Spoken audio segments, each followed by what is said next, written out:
हाँ, प्रिय विद्यार्थी, आपका स्वागत है इस वीडियो में।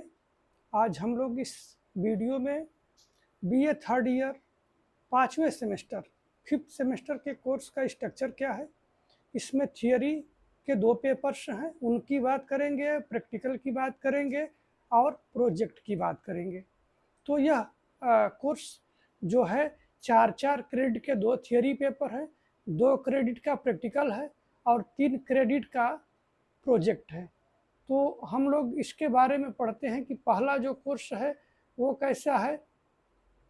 तो पहले कोर्स में जो हमारा है जिसका नाम है एजुकेशनल असेसमेंट, यानी एजुकेशनल असेसमेंट माने शैक्षिक आकलन, शैक्षणिक आकलन कि हम इसमें क्या क्या है। तो बेसिक्स ऑफ असेसमेंट मतलब जो आकलन के आधार क्या है या उसकी बुनियाद क्या है, इसके बारे में हम पढ़ेंगे।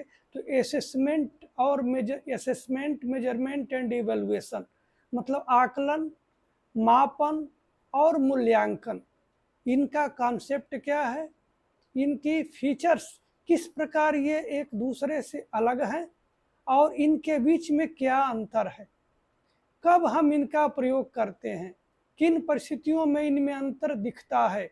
इसके बाद यह फिजिकल और साइकोलॉजिकल मेजरमेंट की बात करेंगे। फिजिकल मेजरमेंट का मतलब है जो हम प्रत्यक्ष मापन करते हैं, जैसे किसी के वजन का मापन करना हो, किसी की लंबाई का मापन करना हो, किसी के शरीर के तापमान का मापन करना हो, किसी व्यक्ति के हीमोग्लोबिन ब्लड में हीमोग्लोबिन की मात्रा का मापन करना हो, तो ऐसे मेजरमेंट को हम बोलते हैं फिजिकल असेसमेंट या फिजिकल मेजरमेंट। यह फिजिकल मेजरमेंट है। तो इसके बाद साइकोलॉजिकल मेजरमेंट में हम उन व्यक्ति के व्यवहारगत जो कैरेक्टर्स हैं उनको मापते हैं, जैसे किसी व्यक्ति की रुचि मापना हो, उपलब्धि मापना हो, उसके व्यक्तित्व को मापना हो, उसकी बुद्धि को मापनी हो, उसके एप्टीट्यूड को मापना हो, ये इसके एटीट्यूड को नापना हो। तो ये सारे मेजरमेंट कैसे हैं, ये दिखते नहीं है, इनको हम परोक्ष मापन भी कहते हैं और प्रत्यक्ष रूप से टूल्स के माध्यम से हम इनका मापन करते हैं। और वो व्यक्ति के विचारों के रूप में, व्यक्ति के बुद्धि के रूप में, व्यक्ति के रिस्पॉन्सेज के रूप में हम उसका मापन करते हैं।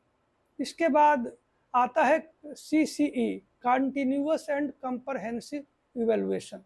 ये जो है एकदम मॉडर्न एक अप्रोच है असेसमेंट का या इवैल्यूएशन का, कि हम परीक्षा के बाद साल भर पढ़ाने के बाद मापन न करें, बल्कि हम मापन करें लगातार अपनी कक्षाओं में, अपने टीचिंग लर्निंग के दौरान, अपने स्टूडेंट टीचर इंटरेक्शन के जब पोजीशन में है उसी समय हम उनका आकलन करते रहें, उनका मूल्यांकन करते रहें। तो इसका क्या मतलब है, इसके उद्देश्य क्या हैं और इसके पक्ष क्या है, तो जिसे फॉर्मेटिव असेसमेंट हम करते हैं कक्षाओं में, ये CCE का एक एग्जाम्पल है। और दूसरे यूनिट में नॉर्म्स की बात की गई है। नॉर्म्स से आशय है कि कोई ऐसे पैरामीटर सेट करना जिसके आधार पर हम व्यक्ति की योग्यताओं का, उपलब्धियों का, उसकी पर्सनालिटी का, उसके परफॉर्मेंस का, उसके एप्टीट्यूड का हम एक बता सके कि वो किस पोजीशन में है, उसकी रैंक क्या है, उसकी स्थिति क्या है अपने समूह में। तो हम इस तरह की चीज़ों को नॉर्म्स बना के ही कर सकते हैं।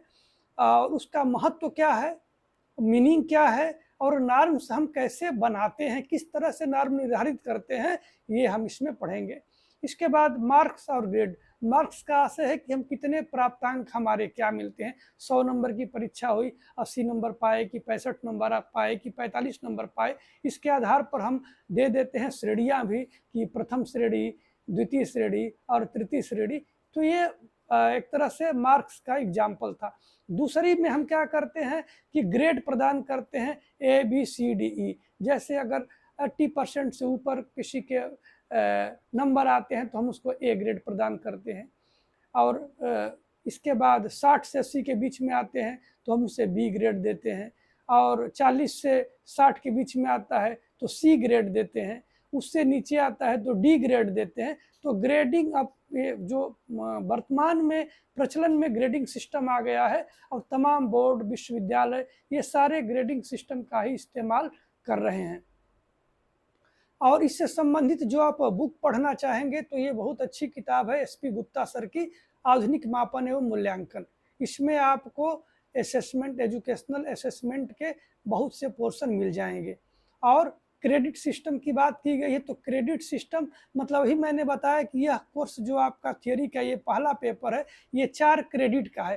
क्रेडिट से आशय है कि 1 क्रेडिट होता है 15 घंटे के एकदम लगन पूर्वक यदि अध्ययन आप करते हैं 15 घंटे, या क्लासरूम में 15 घंटे आपको पढ़ाए जाते हैं, तो वह 1 क्रेडिट के बराबर होता है। अब 4 क्रेडिट का आपका कोर्स है तो आपको 60 घंटे पढ़ाए जाने की ज़रूरत है, और 60 घंटे आपको खुद पढ़ने की ज़रूरत है। इसका आशय यही है। तो क्रेडिट सिस्टम वर्तमान में लागू है कि जो कोर्सेज होते हैं उनका निर्धारण है कि कितने घंटे, कितने समयावधि में इस कोर्स को पूरा कर लिया जाएगा, ताकि सेमेस्टर सिस्टम में हम समय से सारे काम को कर सकें। इसके बाद जो तीसरा यूनिट है अचीवमेंट टेस्ट। अचीवमेंट का मतलब है उपलब्धि। इसका अर्थ क्या है, इसके उद्देश्य क्या हैं, इसके कितने प्रकार हैं। अब उपलब्धि कई प्रकार की होती है।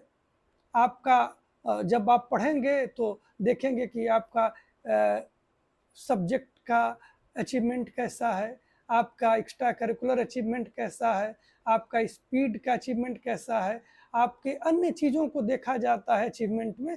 इसके बाद है subjective vs subjective test. Subjective से मतलब है कि जो विषय ऐसे जो लेख के रूप में उत्तर लिखे जाते हैं, जैसे दीर्घ उत्तरी प्रश्न है, लघु उत्तरी प्रश्न है, ऐसे टाइप क्वेश्चंस हैं।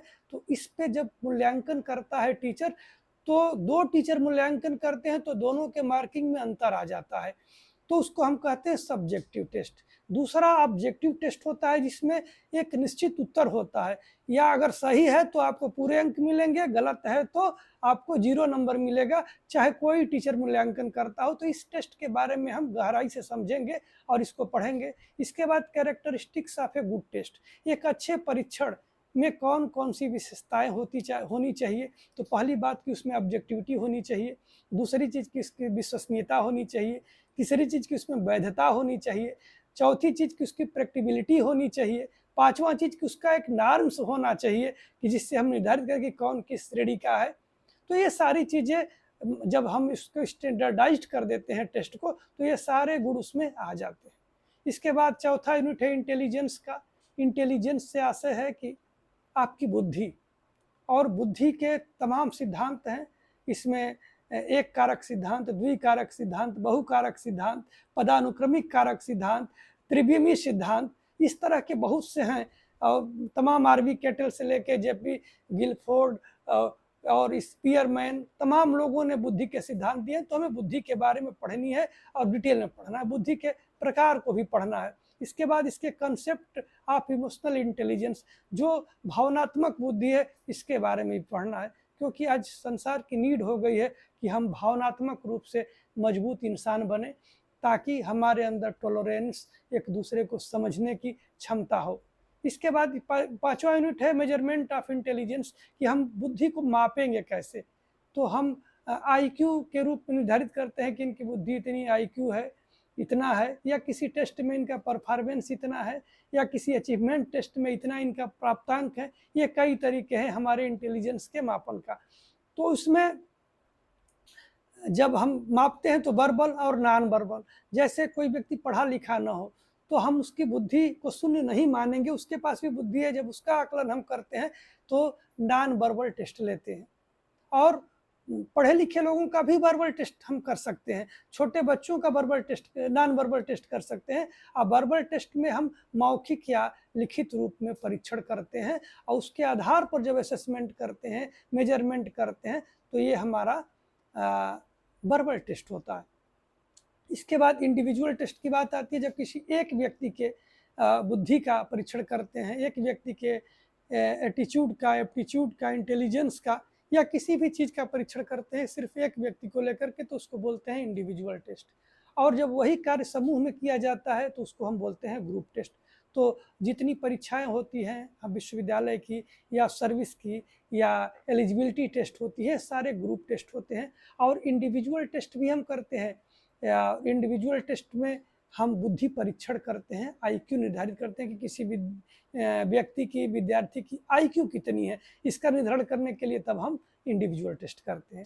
इसके बाद पर्सनालिटी की बात करते हैं। पर्सनालिटी जो हमारी है वो बिल्कुल, जिसे पर्सोना शब्द से लिया गया है कि हम किस तरह दिखते हैं, और यह पूरे हमारे सारे गुणों का एक पुंज होता है कि हम डिसीजन कैसे लेते हैं, बात कैसे करते हैं, व्यवहार कैसे करते हैं, सामान्य हमारी दिनचर्या कैसी है, हम किस तरह से जीते चीज़ों को आए हैं, हमारे भाव विचार कैसे हैं, ये सारे को जब सबको मिला देते हैं तो वो हमारा पर्सनालिटी बनता है।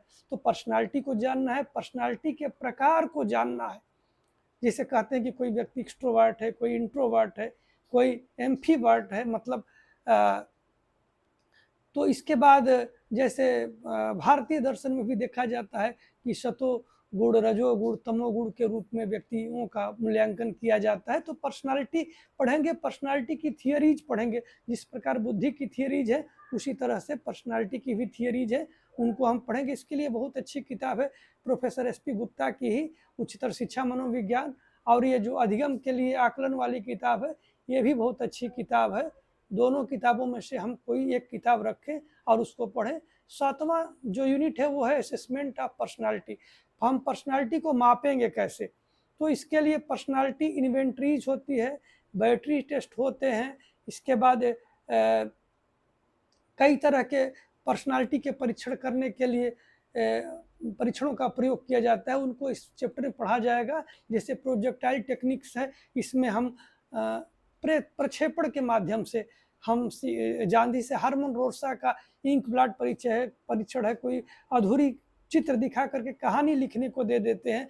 किसी चित्र में आपको क्या दिख रहा है ये पूछ करके जब टेस्ट लेते हैं तो इसको हम कहते हैं प्रोजेक्टाइल टेस्ट। तो इस तरह से हम पर्सनालिटी का भी टेस्ट पढ़ेंगे। और एप्टीट्यूड से आशय है कि उस व्यक्ति में पूर्व निहित कौन सी क्षमता है और वो क्या बनने लायक है। जैसे बीएड की जब हम परीक्षा कराते हैं, बीटीसी की परीक्षा कराते हैं, तो हम ये टेस्ट करते हैं कि वो व्यक्ति टीचर बनने लायक है कि नहीं। इसी को हम कहते हैं अभिक्षमता परीक्षण। तो अभिक्षमता क्या है और अभिक्षमता कितने प्रकार की होती है, इसकी क्या विशेषताएं हैं और इसका हम मापन कैसे करेंगे, इसको हम पढ़ेंगे। तो ये हमारा थियरी का पहला कोर्स है जो 4 क्रेडिट का है और 8 यूनिट में बटा हुआ कोर्स है। तो इसकी हमने चर्चा कर ली। आगे एक दूसरा कोर्स है फिर 4 यूनिट का, क्योंकि जब हम 3rd ईयर में जाते हैं तो 2 ही विषय लेते हैं, लेकिन दोनों विषयों में 2-2 पेपर हो जाते हैं। तो ये जो दूसरा कोर्स है इसका नाम है एजुकेशनल स्टैटिस्टिक्स, मतलब शिक्षा शैक्षणिक सांख्यिकी। अब सांख्यिकी में ये भी 4 क्रेडिट का ही कोर्स है, इसे भी 60 घंटा पढ़ना है। तो पहला है इंट्रोडक्शन ऑफ स्टैटिस्टिक्स, सांख्यिकी का परिचय। इसमें हम इसके इतिहास को पढ़ेंगे कि कैसे इसकी आरंभ हुआ। ये गणित की ही एक शाखा है, लेकिन यह राज्य व्यवस्था से जुड़ी हुई है। कैसे ये राज्यों ने अपने आकलन के लिए, राजस्व के आकलन के लिए, अपनी शक्ति के आकलन के लिए, अपनी आवश्यकताओं के लिए किस तरह से स्टैटिस्टिकल साइंस का डेवलपमेंट किया। और यह आज इतना महत्वपूर्ण हो गया है कि सारे रिसर्चेज में, सारे प्रबंधन में, हर जगह इसका इस्तेमाल हो रहा है। और हम जब देते हैं नेट की परीक्षा तो स्टैटिक्स पर निश्चित रूप से उसका एक पार्ट है और इस पे सवाल पूछे जाते हैं। इसके बाद डेफिनीशन इसकी क्या है, स्टैटिक्स की आवश्यकता क्या है, कितने प्रकार की स्टैटिक्स होती है, और इसमें हम जो प्रतीकों का प्रयोग करते हैं, जैसे सिग्मा का प्रयोग करते हैं, और कई तरह के हम चिन्हों का प्रयोग करते हैं। उन चिन्हों का मतलब क्या है यह हम इसमें जानेंगे। और दूसरा यूनिट है presentation and organisation of data. Data जो हम प्राप्त करते हैं बड़ी संख्या में, वो जब वो डाटा रहते हैं, रा डाटा रहते हैं, तो उनसे कुछ पता नहीं चलता है, वो कुछ समझ में नहीं आता है, वो कुछ चीज़ें बताते नहीं हैं। लेकिन उन्हीं डाटाओं को जब हम संगठित कर देते हैं, व्यवस्थित कर देते हैं, एक क्रम निर्धारित उनका कर देते हैं, उनकी ग्रुपिंग कर देते हैं, तो वो हमको चीज़ें बताने लगते हैं कि जो ग्रुप है, जहाँ से डाटा लिया गया है, उसके बारे में बहुत सी जानकारियाँ प्रदान करने लगते हैं। तो ये ऑर्गेनाइजेशन ऑफ डाटा हम कैसे करते हैं, सिंपल एरे क्या है, फ्रीक्वेंसी एरे क्या है, मतलब फ्रीक्वेंसी डिस्ट्रीब्यूशन क्या है, और फ्रीक्वेंसी एरे क्या है। इसके बाद हम उसका टैली मार्किंग कैसे करते हैं, क्लास इंटरवल के फॉर्म में उस ग्रुप को कैसे डाटा को डिवाइड करते हैं। इसके बाद ये इंक्लूसिव और एक्सक्लूसिव आउटलायर्स कैसे चिन्हित करते हैं। इन सारे बातों की चर्चा की जाएगी जब इनका क्लासेज पढ़ेंगे। इसको पढ़ने के लिए आप चाहें तो शिक्षा और मनोविज्ञान में सांख्यिकी प्रोफेसर के.पी. पांडे सर की बहुत अच्छी किताब है, और इसके साथ एजुकेशनल स्टैटिक्स की अन्य किताबें एस.के. मंगल जी की है, वो भी पढ़ सकते हैं। और जैसा कि पहले मैं बताया था, प्रोफेसर एस.पी. गुप्ता की भी जो किताब है मापन मूल्यांकन वाली, उसमें भी इसके बारे में काफ़ी कुछ दिया गया है। और ग्राफिकल रिप्रेजेंटेशन ऑफ डाटा तीसरा यूनिट है, ग्राफिकल रिप्रेजेंटेशन ऑफ डाटा। तो हम डाटा को किस प्रकार ग्राफ के रूप में प्रदर्शित करते हैं। अब इसमें बार डायग्राम है, जो जिसको हम कहते हैं दंड आरेख, हिस्टोग्राम है, जिसको हम कहते हैं कि एक आयत के फॉर्म में ही इसको भी दिखाया जाता है। बिल्कुल लगता है कि ये दंड आरेख की तरह है, लेकिन दोनों में बहुत डिफरेंस है। इसके बाद पाई चार्ट के रूप में, जैसे बजट आता है तो पाई चार्ट के रूप में दिखाया जाता है कि पूरे बजट में कहाँ से चीज़ें आ रही है और कहाँ पर जा रही है, और पाई चार्ट को ही देख के सारा आकलन हमारा हो जाता है, हम सारी चीज़ें समझ जाते हैं। तो हम जब ग्राफिकल प्रेजेंटेशन देते हैं डाटा का, तो बिल्कुल समझना आसान हो जाता है। इसके बनाने के कुछ नियम हैं, जब पढ़ाया जाएगा तो इसकी चर्चा की जाएगी। और ये प्रोफेसर के.पी. पांडे सर की किताब से बखूबी आप बना सकते हैं। और अंग्रेजी में यदि किताब आपको चाहिए तो हेनरी ई गैरेट की किताब बड़ी अच्छी है, statics in psychology and education. ये बहुत ही नामी स्टैटिशियन रहे हैं और इनकी किताब बहुत अच्छी है। इसके बाद जो चौथा यूनिट है, मेजर्स ऑफ सेंट्रल टेंडेंसी, केंद्रीय जो मान की जो प्रवृत्ति है उसको पढ़ना है। उसका मापन, केंद्रीय प्रवृत्ति के मापों का हम किस प्रकार से कंप्यूटेशन करते हैं, गणना करते हैं। इसमें मुख्य रूप से मीन, मीडियन और मोड है। तो मीन क्या है, मीन की परिभाषा क्या है, मीन का इस्तेमाल क्या है, मीन का महत्व क्या है, ये हम जानेंगे। और मीन की गणना जब संगठित ऑर्गेनाइज्ड डाटा हो तब, और नॉन ऑर्गेनाइज्ड डाटा हो तब। और कई मेथड्स हैं कि हम गुणन विधि से, लघु विधि से, एज्यूम्ड मीन के थ्रू कैसे हम इसकी गणना करते हैं। इसके बाद मीडियन होती है। मीडियन मतलब वो बीच वाली राशि, जिसके आधे इधर और आधे उधर राशियाँ होती हैं, उसकी गणना कैसे करेंगे। तो इसके भी कई तरीके हैं, और इसको भी हम जब कंप्यूटेशन की बात आएगी तो इसकी चर्चा की जाएगी। और इस यूट्यूब चैनल पर मीन, मीडियन और मोड के गणना की बहुत से वीडियो हैं ऑलरेडी, आप चैनल पे इसको देख सकते हैं।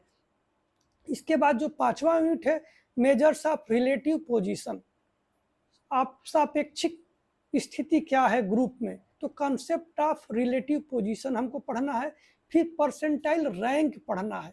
परसेंटाइल रैंक का मतलब है कि पूरे समूह में कोई व्यक्ति अगर 90 पाया हुआ है तो उसकी पोजीशन क्या है। इसका मतलब कि 90% लोग उसके नीचे हैं और 10% लोग उसके ऊपर हैं, और उसकी पोजीशन वो है। तो ये कैसे निर्धारित करेंगे, इसकी गणना कैसे करेंगे, इन चीज़ों को उसमें पढ़ा जाएगा। इसके बाद मेजर्स ऑफ वेरिएबिलिटी है। अगर कोई ग्रुप है और बिल्कुल एक जैसे दिखते हैं तो क्या समूहों में कोई अंतर है। मान लीजिए हमने 2 ग्रुप लिए हैं और मीन का गणना किया, मीन बराबर दोनों का आया, तो क्या हम कहेंगे कि दोनों एक समान है। या फिर रेंज एक ही आ गया तो क्या कहेंगे कि दोनों एक समान है।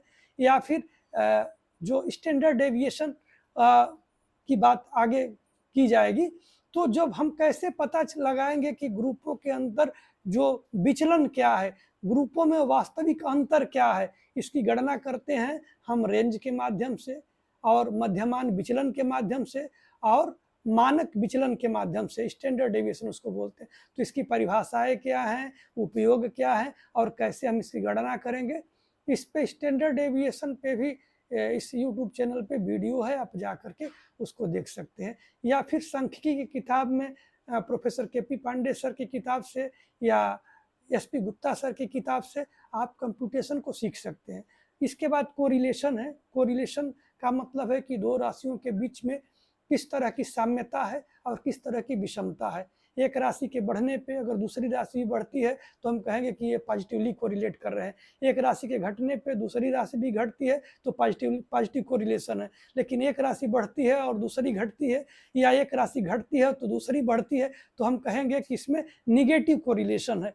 और अगर किसी एक राशि के घटने बढ़ने का दूसरे राशि के घटने बढ़ने पे कोई फर्क नहीं है तो उसमें जीरो कोरिलेशन है। तो हम पढ़ेंगे कि कोरिलेशन क्या है और इसकी गणना की जो मेथड्स हैं, जैसे स्पीयरमैन्स रैंक डिफरेंस मेथड है और Karl Pearson product moment method है। इन दोनों से गणना करना हम सीखेंगे, और इसके मीनिंग, टाइप, यूजेज और गणना की विधियों को हम पढ़ेंगे। इसके बाद लास्ट यूनिट है, बहुत महत्वपूर्ण है, नॉर्मल प्रोबेबिलिटी कर्व। इसको हिंदी में सामान्य संभाविता कर्व बोलते हैं या वक्र बोलते हैं। यह इसका कॉन्सेप्ट और कैरेक्टरिस्टिक क्या है। अगर हम फ्री डिस्ट्रीब्यूशन से डाटा प्राप्त करते हैं, किसी बड़े समूह से जब डाटा लेते हैं और डाटा बिल्कुल प्रोबेबिलिटी सैंपलिंग से आई हुई है कि पूरे सबकी संभावना, सबका रिप्रेजेंटेशन है, किसी तरह का बाइस्ड डाटा नहीं है और यह बिल्कुल रेंडमली इसको एक्सेप्ट टेकअप किया गया है, तो जो कर्व बनता है वो बिल्कुल बेल शिफ्ट बनता है। और इस कर्व के माध्यम से तमाम तरह की गणनाएं की जाती है। इसके माध्यम से रिलेटिव पोजीशन यानी परसेंटाइल रैंक की भी गणना की जाती है। तो यहाँ पर हम इससे जेड स्कोर या तमाम ऐसी चीज़ों की गणना करते हैं जो आगे शोध और तमाम तरह के सांख्यिकी गणनाओं में उपयोग किए जाते हैं, इसके बारे में पढ़ा जाएगा। तो ये दो रहे थियरी के पेपर, और इनके लिए हम जो किताबों का फिगर इसमें डाल दिए हैं वो किताबें, कोई एक किताब अगर मिल जाती है तो आप इसको पढ़ सकते हैं। इसके अलावा यूट्यूब पे, गूगल पे जा कर के, चैट जीपीटी पे जाके कहीं से भी आप पढ़ सकते हैं और इसके लिए आपको मटेरियल मिल जाएंगे। प्रैक्टिकल्स में जब हम जाते हैं तो प्रैक्टिकल्स में जैसा कि 4 प्रैक्टिकल है, अचीवमेंट टेस्ट है, इंटेलिजेंस टेस्ट है, पर्सनालिटी टेस्ट है और एप्टीट्यूड टेस्ट है। इन चारों टेस्ट को एडमिनिस्टर कैसे करेंगे, इनकी स्कोरिंग कैसे करेंगे और इनके स्कोर के आधार पे हम किस तरह से इंटरप्रेट करेंगे इस डाटा को, कोई रिजल्ट पे कैसे पहुंचेंगे, कोई कंक्लूजन पे कैसे पहुंचेंगे, इन विधियों का मतलब अध्ययन किया जाएगा चारों का प्रयोग करके। इसके बाद जो एक यूनिट में है guidance and counselling. Guidance and counselling के लिए किताब मैंने रिकमेंड की है, डॉक्टर सीताराम जायसवाल जी की किताब है, शिक्षा में निर्देशन और परामर्श। तो इस किताब से आप पढ़ सकते हैं काउंसलिंग और गाइडेंस को। और इसके बाद जो तीसरा यूनिट है वो है administration and interpretation off score of, जो अभी ऊपर मैंने बात किया है, अचीवमेंट, इंटेलिजेंस, पर्सनालिटी और एप्टीट्यूड की। इनका किस प्रकार से प्रशासन करेंगे, किसी छात्र का व्यक्तिगत रूप से या समूह में हम कैसे प्रशासित करेंगे कोई टेस्ट, और जो स्कोर मिलेगा उसके आधार पर हम कैसे उसका व्यवस्थापन ऑर्गेनाइज उसको करेंगे, कैसे स्टैटिक्स अप्लाई करेंगे, कैसे हम कोई उससे रिजल्ट निकालेंगे, कंप्यूटेशन उसका कैसे करेंगे, उसके आधार पर हम निष्कर्ष कैसे प्राप्त करेंगे, इन सब चीज़ों की चर्चा की गई है। इसके बाद ये 2 क्रेडिट का आपका प्रैक्टिकल है, और जब प्रैक्टिकल की बात करते हैं तो 1 क्रेडिट 30 घंटे के बराबर का हो जाता है, थियरी के दूने के बराबर होता है, क्योंकि जो प्रैक्टिकल होता है उसमें हम उतने इंटेंशनली इन्वॉल्व नहीं होते हैं, इसलिए उसको टाइमिंग को डबल कर दिया गया है। और आगे फिर एक प्रोजेक्ट आपको करना है, उसका है रिसर्च प्रोजेक्ट के नाम से। तो इसमें हम कलेक्शन ऑफ डाटा करते हैं। डाटा कलेक्शन का मतलब कि हम किसी, जैसे चले गए स्कूल में, चले गए किसी कॉलेज में, चले गए किसी विद्यालय में, चले गए किसी गांव में, चले गए किसी चीज़ का ओपिनियन लेना है, किसी चीज़ की राय क्या लोगों में है, किसी चीज़ की कोई भी जो साइकोलॉजिकल कैरेक्टर्स की जो विशेषताएं हैं उनका मापन करने यदि हम जाते हैं तो जो डाटा कैसे लेते हैं, सैम्पलिंग कैसे करते हैं, फिर उसका एनालिसिस कैसे करते हैं, स्टैटिक्स कैसे अप्लाई करते हैं, उसका इंटरप्रिटेशन और रिजल्ट कैसे निकालते हैं, इनको सीखना है। या फिर किसी विश्वविद्यालय का हम भ्रमण करें, उसकी प्रोफाइल बनाएं। अब प्रोफाइल में उसका ह्यूमन रिसोर्स, उसके फिजिकल रिसोर्स, उसके स्ट्रक्चर ऑफ एडमिनिस्ट्रेशन का जिक्र हम करें और किससे रिलेटेड है, कैसे उसकी फंडिंग होती है, एक साल का उसका किस तरह से टाइम शेड्यूल है, कैलेंडर उसका कैसा है, इन सब चीज़ों पे हम प्रोफाइल एक बना सकते हैं। या फिर उसके प्रशासनिक स्ट्रक्चर पर कोई रिपोर्ट बना सकते हैं। ये हमारा बीए थर्ड ईयर के 5th सेमेस्टर का कोर्स है। और अरुण कुमार सिंह जी की ये किताब है, बहुत अच्छी किताब है। इसको यदि आप पढ़ते हैं तो रिसर्च से संबंधित और जो मेजरमेंट, इवैल्यूएशन, टेस्ट से संबंधित चीज़ें बहुत आसान भाषा में लिखी गई है, इसे आप पढ़ें। तो ये सब कोर्स रहा और इसे आप समझिए और इसको देखिए, और जो चीज़ें न समझ में आए आप मैसेज कर सकते हैं। या और इस वीडियो को यदि अच्छा लगे तो आप लाइक, सब्सक्राइब और शेयर भी करें। धन्यवाद।